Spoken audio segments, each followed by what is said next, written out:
السلام علیکم ورحمۃ اللہ وبرکاتہ۔ رمضان المبارک کے متعلق اکثر احباب پوچھتے ہیں کہ رمضان المبارک کا مہینہ کیسا گزارا جائے۔ رمضان المبارک کا مہینہ اس انداز سے گزرے کہ گویا کہ یہ زندگی کا آخری رمضان ہو۔ پوری کوشش ہو کہ رمضان المبارک کی پوری قدردانی کی جائے، جتنا ہو سکے اللہ تعالیٰ کو راضی کرنے والے اعمال میں لگ جائے۔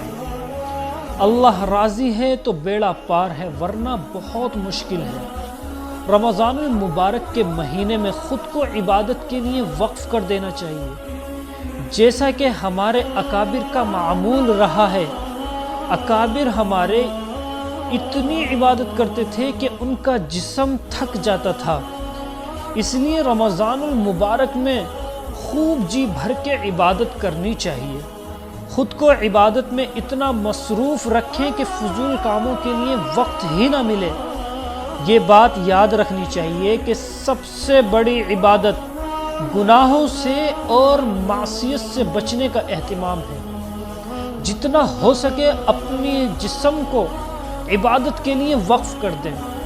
اگر آج ہم اس رمضان المبارک کے مہینے میں اپنے آپ کو عبادت کے لیے خالی کر لیں گے تو تا عمر ہمیں یہ توفیق ملتی رہے گی، ورنہ اگر آج ہم اس سے دوری اختیار کریں گے تو بہت مشکل ہے کہ آگے صرف ہم فرض عبادات پر ہی فوکس کر سکیں گے۔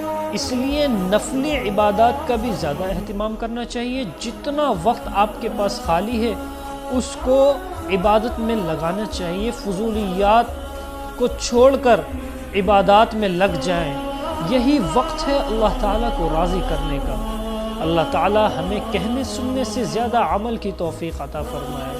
اللہ حافظ۔ السلام علیکم ورحمۃ اللہ وبرکاتہ۔